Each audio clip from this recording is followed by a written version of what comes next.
Olá, doutores e doutoras, como vão? Espero que sejam todos bem. E vamos nesse momento iniciar esse módulo 4. Nós já vimos o módulo 5, que foi os princípios, mas não tem o menor problema, porque essas matérias elas podem ser ministradas em ordem diferente, não tem o menor problema. Pois bem, hoje nós vamos tratar sobre a interpretação da lei penal. Então, algumas turmas da FACIC ou da FASC já começaram essa matéria, mas não chegaram a concluir. Então, faço questão de que passemos por ela, porque faz parte da nossa ementa e ela é importantíssima. Porque interpretar a norma penal é o que nós vamos fazer durante toda a nossa vida como operadores do direito, seja trabalhando como promotores de justiça, seja trabalhando como advogados. Inclusive, eu gostaria de destacar, estou assistindo aquele episódio, aquela série da Netflix, né? How to Get Away with Murder, que fala como defender um assassino. Ali tem vários exemplos do que não se deve fazer com questão ética e tudo mais. Mas é importante dizer que naquela série alguns pontos passam por a interpretação da norma penal, mas lá nos Estados Unidos, e a postura lá é bem diferente da nossa aqui, principalmente com relação ao entendimento que se tem da jurisprudência, como nós veremos adiante. Pois bem, só para dar uma dica, pessoal que está na quarentena, se quiser assistir, é um seriado bem legal, é bem interessante, mas como dizem com relação à bebida, aprecie com moderação. Bom, então, interpretar a lei penal. Interpretar a lei penal é conhecer o verdadeiro significado da norma jurídica. Ao legislador cabe a formulação do tipo penal em abstrato, ou seja, quando se vai criar uma norma penal, o legislador ele também tem que observar como que se deve interpretar essa norma. Tem que pensar também na interpretação da norma. Então, essa interpretação ela cabe tanto a quem vai formular, que nós chamamos de tipo penal em abstrato. Um artigo de lei nós chamamos de tipo penal. Então, principalmente se for um artigo de lei incriminadora. Esse tipo penal ele é analisado em abstrato quando a lei é positivada, ou seja, o direito é posto. E cabe também aos operadores do direito quando dá aplicação ao caso concreto. É o que nós, operadores do direito, faremos, seja em qual área estivermos. Eu mencionei agora como defender um assassino, que é aquela série da Netflix, e lá se usa muito a expressão advogado de defesa. Olha, isso é uma redundância. No Brasil, o advogado sempre trabalha na defesa, porque quem promove a acusação no Brasil é o Ministério Público, é um órgão a quem é dado o chamado jus puniendi, que é o direito ou melhor, jus persequendi, que é o direito de ir atrás de perseguir a ação penal. Pois bem, então, pode um advogado trabalhar ao lado do Ministério Público? Pode. Aí é o chamado assistente de acusação.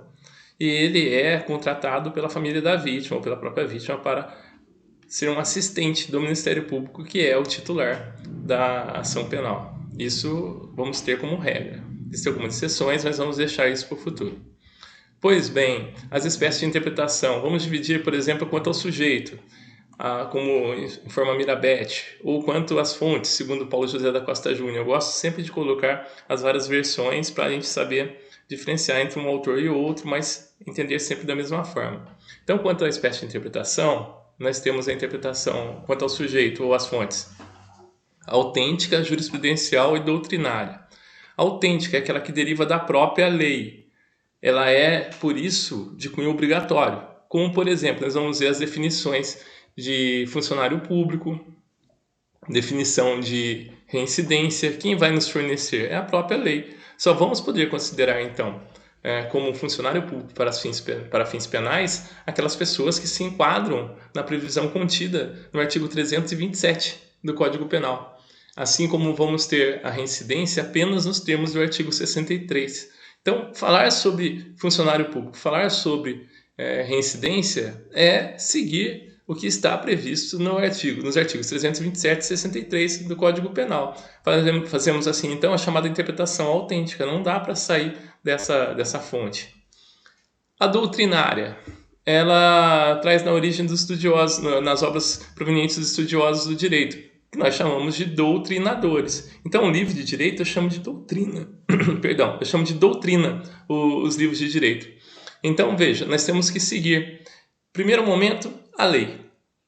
Mas às vezes a lei não fica clara numa interpretação que nós fazemos de pronto. Então é necessário que, para podermos entender o sentido da lei ou se ela se aplica ou não ao caso prático, nos socorrer da opinião daqueles que estudam o direito, da chamada opinium doctorum, que é a opinião dos chamados doutrinadores. Então vamos ler a doutrina. Então veja primeiro a lei, depois eu me socorro da doutrina. E aí eu sempre vou estar estudando, me posicionando para poder fazer um melhor entendimento. Um exemplo clássico que eu dou é da divergência que existe com relação à aplicação da pena em dobro quando a quadrilha ou banda está armada. A lei simplesmente nos coloca no parágrafo único do artigo 288 do Código Penal: aplica-se a pena em dobro se a quadrilha ou bando estiver armado. Mas aí, na hora da aplicação, algumas dúvidas podem surgir, como por exemplo, precisam todos os membros da quadrilha estarem armados? E se um só estiver armado? E se os demais sequer souberem da existência da arma? Então existe uma divergência na doutrina. Cada estudioso do direito se posiciona de uma forma. Lembrando que o direito penal não é ciência exata, é ciência humana. Por isso, então, comporta as várias interpretações. Então, vejam, no exemplo que eu dou, o Fernando Capês, ele entende que basta que um dos membros esteja armado para que se configure a prática do crime. Já o César Roberto Bittencourt, ele entende que é necessário que os demais membros da quadrilha saibam e concordem com a existência, com a posse da arma. E o Guilherme de Souza Nutti ele vai além, concordando com o Bittencourt, mas exigindo até que essa arma se mostre de maneira ostensiva. Então veja, quem tem razão? O Fernando Capês basta que um dos membros esteja armado. Aí os outros, sem sequer saber da existência, já devem responder pela prática do crime. Já o César Roberto Bittencourt, com quem eu concordo, entende que os demais devam saber. Nós vamos estudar no futuro sobre as circunstâncias. As circunstâncias são causas que aumentam ou diminuem a pena. E vamos estudar no futuro e veremos que as circunstâncias de caráter objetivo, aquelas que estão ligadas ao fato, elas somente devem se comunicar a coautores ou partícipes, ou seja, pessoas que praticaram um crime, fornecendo meios ou mesmo instigando ou induzido, só podem responder por essas circunstâncias se tiverem conhecimento do fato em si. Por isso, eu concordo com o César Roberto Bittencourt. Na minha opinião, o Guilherme Souza Nutti está indo muito além. Não há necessidade de tanto rigor que se mostre. Posso confiar na palavra das pessoas que estão armadas e aceitar. E aí, então, aumentando o risco da formação da quadrilha, o perigo social representado pela formação da quadrilha. Mas vejam, esse é o meu entendimento. Podem ver que o Fernando Capês discorda, assim como o Guilherme Souza Nutti também. Isso que é a situação. A doutrina ela pode seguir num único sentido ou ser divergente. Existem alguns casos em que a doutrina é pacífica, ou seja, todos os doutrinadores entendem de uma única forma. Você não vai achar ninguém discordando desse ponto de vista. Nesse caso, nós estamos diante de uma opinião pacífica na doutrina. É o que acontece, por exemplo, no caso do racha, aquela disputa de veículos em via pública. O entendimento já pacificado. Não vão encontrar nenhum autor do direito que entenda que se o sujeito praticou um racha, se ele aceitou fazer uma disputa em via pública com veículos, ele assumiu o risco da produção de um resultado, ou uma lesão corporal, ou da morte. Então, nesses termos responderia por um crime doloso, que é mais grave do que a hipótese culposa, que está mais relacionada à situação de um acidente. Então, seria um acidente, mas um acidente mais grave, aquele que o sujeito pode prever o resultado e assumir o risco da produção desse resultado. Então, ninguém mais discute isso. Outro ponto é aquela brincadeira da roleta russa, aquela brincadeira que o sujeito pega um revólver, ele abre o tambor do revólver, põe uma bala, gira, fecha e entrega para outra pessoa. Aí a pessoa põe o revólver na cabeça e puxa o gatilho. Então, perceba, nesse caso, a doutrina é pacífica em entender que não houve suicídio. A doutrina é pacífica em entender que quem faz uma brincadeira dessa, quem aceita uma brincadeira dessa que resulta em morte, participa da morte dessa pessoa, configurando aí então o crime do homicídio. Crime de homicídio. Então, são situações que são pacíficas na doutrina, não existe mais discussão acerca desse tema. Por isso, o entendimento é que ela seja pacífica. A jurisprudencial, a interpretação jurisprudencial, é aquela que deriva dos tribunais, ela é produzida por meio das chamadas jurisprudências. O que são jurisprudências? São precedentes, são fatos que já aconteceram antes, são situações que já foram apreciadas pelo Poder Judiciário e decididas. Então, o que se entende por jurisprudência? Conjunto de manifestações judiciais sobre determinado assunto legal emanadas em um sentido razoavelmente constante, ou seja, pode ser que tenhamos divergência também na jurisprudência, como comumente acontece, mas jurisprudência também pode ser pacífica. Por exemplo, se levarmos a mesma questão do exemplo anterior que eu dei, da quadrilha ou bando armado, vão ver que tribunais entendem de determinada forma e outros tribunais entendem de outra. Quem tem razão? Direito penal não é ciência exata, não tem quem está certo e quem está errado. Tem a decisão sendo tomada de acordo com as circunstâncias de cada caso prático e também no entendimento daquele julgador. Então, por isso, essa jurisprudência ela pode ser no sentido pacífico ou também no sentido divergente. Pois bem, são decisões emanadas pelos tribunais. Esse é o entendimento da maior parte da doutrina. Vejam, então aqui também com relação à definição de jurisprudência, se nós formos pesquisar na doutrina, veremos que ela não é pacífica, ela é divergente. Porque a maior parte dos doutrinadores, corrente majoritária, como nós costumamos dizer, entende que são decisões, manifestações judiciais sobre determinado assunto legal emanadas em um sentido razoavelmente constante pelos tribunais. O que são tribunais? São órgãos colegiados. Então, a maior parte da doutrina entende que para formar jurisprudência a decisão tem que ser colegiada. Mas não é pacífico esse entendimento da doutrina porque o Damásio Evangelista de Jesus, que é um autor infelizmente falecido, um doutrinador infelizmente falecido agora, nesse ano de 2020, ele entendia que decisão de primeiro grau também gera jurisprudência. Mas ele é vencido, é só ele que tem esse entendimento. O que seria uma decisão de primeiro grau? É aquela que é analisada por um juiz singular, por um único juiz, um juiz togado, ele decide. Então, na ideia do Damásio, seria possível, por exemplo, em comarcas onde existe mais de uma vara. Em Cruzeiro só tem uma vara criminal. Em Cachoeira Paulista, por exemplo, existem duas. Em Cruzeiro é chamada vara especializada, em Cachoeira Paulista são as varas cumulativas.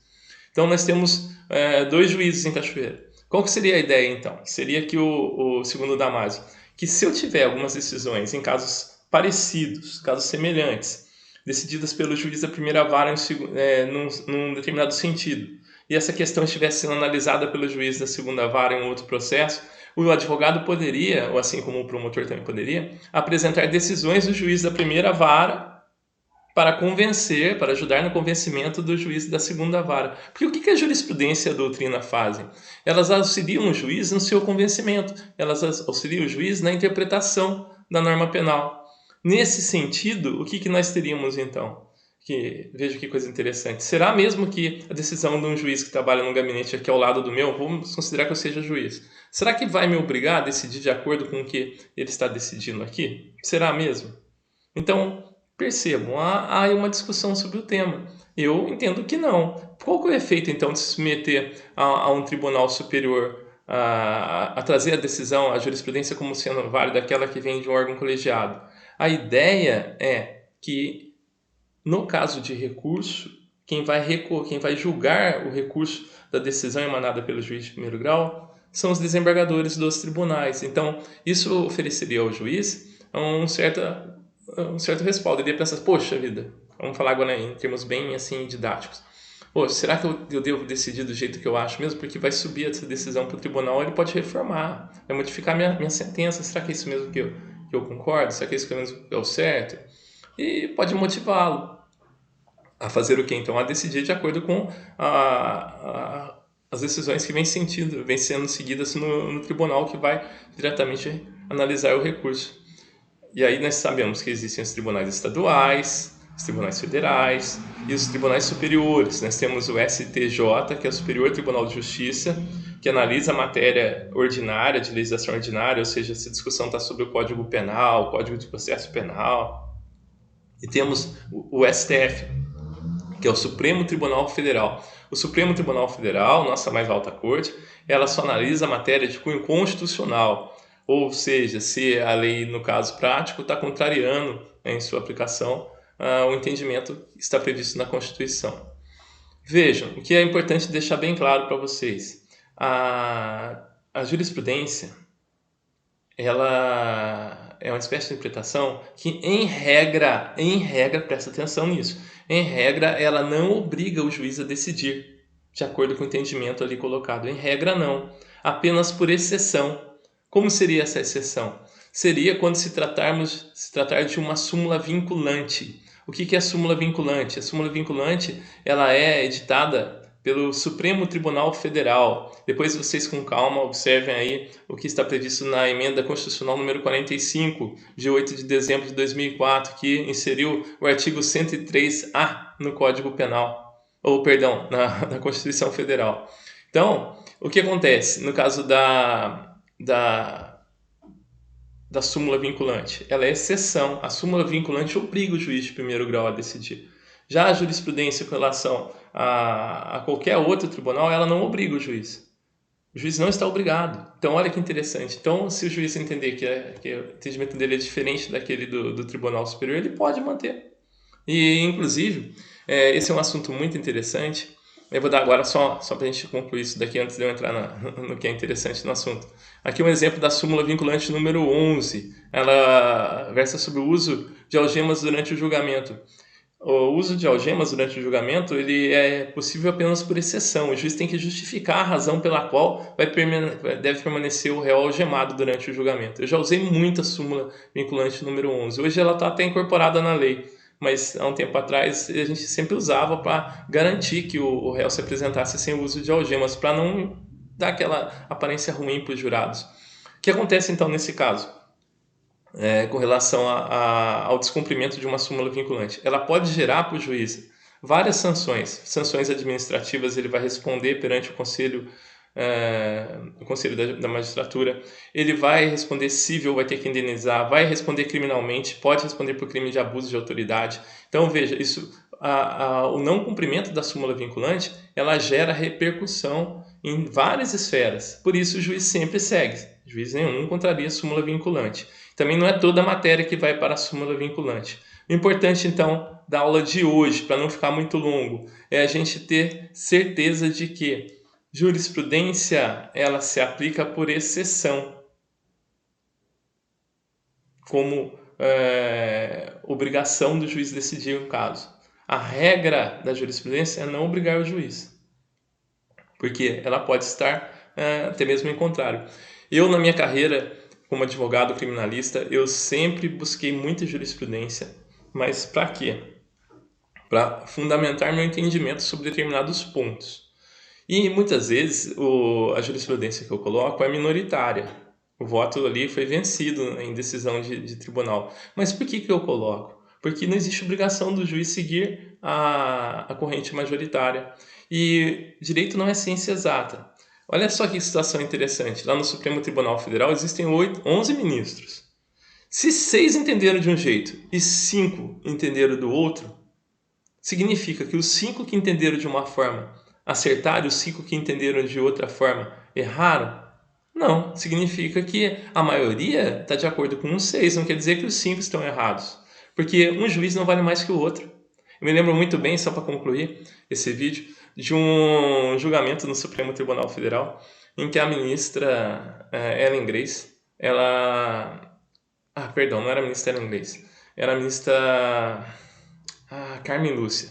Carmen Lúcia, ela começou a votar, foi votando, deu um voto, e eu achei aquele voto maravilhoso. Eu falei assim, nossa, eu concordo com ela, se eu estivesse lá, eu com certeza votaria como ela. Aí veio o revisor, o ministro Lewandowski, que destruiu a tese da ministra Carmen Lúcia. Mas destruiu. Eu observei e falei, rapaz, agora pensando bem, não sei não, acho que eu estivesse lá, eu teria acompanhado a divergência. Aí veio o terceiro juiz, o terceiro ministro, e votou acompanhando a divergência. Nesse momento eu achei tão bonito e nunca mais esqueci disso. A ministra Rosa Weber, a ministra Carmen Lúcia, ela pediu vista do processo e disse, eu vou pedir vista para rever meu voto, porque aí ela foi a frase que ela citou que me gravou, uma frase de Erasmo de Roterdã, que é um filósofo da Idade Média. Ela disse o seguinte, vou rever meu voto porque só os cães e os loucos não mudam de opinião. Então isso é uma lição que nos traz para quê? Toda vez que vocês virem a possibilidade de mudar o entendimento, não tenham vergonha, mudem o entendimento. E com relação à jurisprudência, não é porque hoje a corrente minoritária que prospera, porque amanhã ela não possa mudar. Eu, por exemplo, tive vários casos quando modificou o entendimento sobre a prisão em segunda instância, antecipação do cumprimento de pena em segunda instância. Eu sempre fui contrário. Para mim, sempre violou o princípio do indúbio pro réu, o princípio da garantia, que ninguém pode ser considerado culpado até o trânsito em julgado da decisão.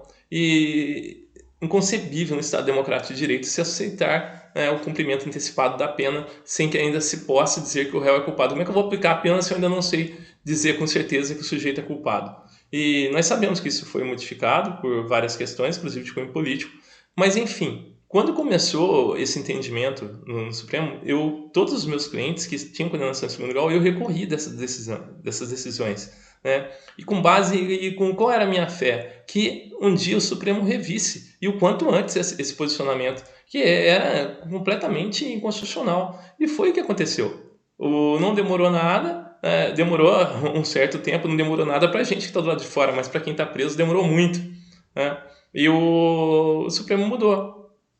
Então percebo, e prevaleceu naquele momento o entendimento que era vencido por ocasião da interposição do meu recurso. Só que quando foi julgado, o entendimento já havia mudado. Então a corrente que eu defendia, que era vencida, quando da ocasião do julgamento, tornou-se a corrente vencedora. Por isso que eu gostaria de deixar nesse finalzinho do vídeo essa importante lição para vocês. Se vocês tiverem convicção, com base em doutrina, com base em jurisprudência, ainda que sejam correntes minoritárias, coloque lá no seu recurso, siga com o seu entendimento. No direito, só para concluir agora, nós tomamos decisão com base, primeiro, na lei, depois na doutrina e na jurisprudência. Então, quer fechar o entendimento correto sobre o tema? Primeiro, leia a lei, fundamente na lei, depois na doutrina e, na sequência, na jurisprudência. Espero que em outra oportunidade nós possamos discutir mais sobre o tema. Ficamos por aqui hoje, para o vídeo não ficar muito longo e atendê-los, ao menos de maneira específica. Vou propor então uma atividade, pessoal da FASIC, pessoal da FASC, depois deem uma olhada na atividade e terão aí uma semana para entregar. Doutores e doutoras, um grande abraço, fiquem com Deus e fiquem em casa.